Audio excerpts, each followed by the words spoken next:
இருங்க சத்தியமா தான் சொல்றேன், எனக்கு நார்த் இந்தியன் தான் வேணும். ஓகே செஃப், நான் டெல்லா சொன்னதை வச்சு நான் நம்பல. அதிர்ச்சி இல்ல, சொல்லிடாத, அப்படி சொல்லாத, அப்படி சொல்லாத, மாத்தி சொல்லு. அல்ல அல்ல அல்ல அண்ணா அண்ணா அண்ணா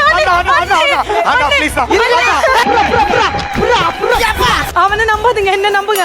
சத்தியமா நார்த் இந்தியன் தான், நார்த் இந்தியன் தான் அண்ணா. ப்ளீஸ் அண்ணா, ப்ளீஸ் அண்ணா. சரிப்பா சரிப்பா நார்த் இந்தியன். சரிப்பா. அவகிட்ட குசின் என்னன்னு கேட்டேன், உங்கள்கிட்ட டிஷ்னா என்னன்னு கேக்குறேன். டிஷ்னா என்ன டிஷ் கொடுப்பீங்க? இந்த டிவி மேல கொடை வைப்பாங்களா, அந்த டிஷ் கொடுத்தா ஓகே. உங்களுக்கு என்ன வேணும்? நார்த் இந்தியா இல்லாட்டி கான்டினென்டல். நார்த் இந்தியன் இல்லனா கான்டினென்டல். உங்களுக்கு என்ன வேணும்? South Indian. South Indian. நான் என்ன பண்ணிட்டேன், சரி நம்ம ஆப்போசிட்டா சொல்லுவோம், அப்போதான் நம்மளுக்கு கொடுக்க வேண்டியது கொடுப்பாங்க அப்படின்னு சொல்லிட்டு நான் வாய்ஸ் கிட்ட வேற சொல்றேன். உங்களுக்கு நாங்க வந்து கான்டினென்டல்னா சூப்பரா பண்ணுவோம். இதுக்காக பார்த்து எனக்கு தெரியாது ஒண்ணுமே இல்ல. உனக்கு தெரியாது ஏதாவது இருக்கா அதை சொல்லு. மாத்தி போடுறாராமா? நாங்க கான்டினென்டல்னா சூப்பரா பண்ணுவோம். அவர் மாத்தி போடுறாராமா?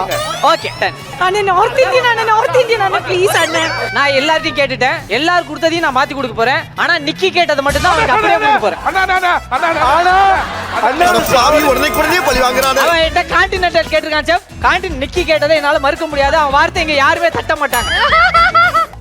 தூக்கி வாரி போட்டுருச்சு எனக்கு. ஏன்டா நீ வாயை மூட்டு சும்மா இருந்தனா நம்மளுக்கு என்ன கிடைக்குமோ அது கிடைச்சிருக்கும்டா.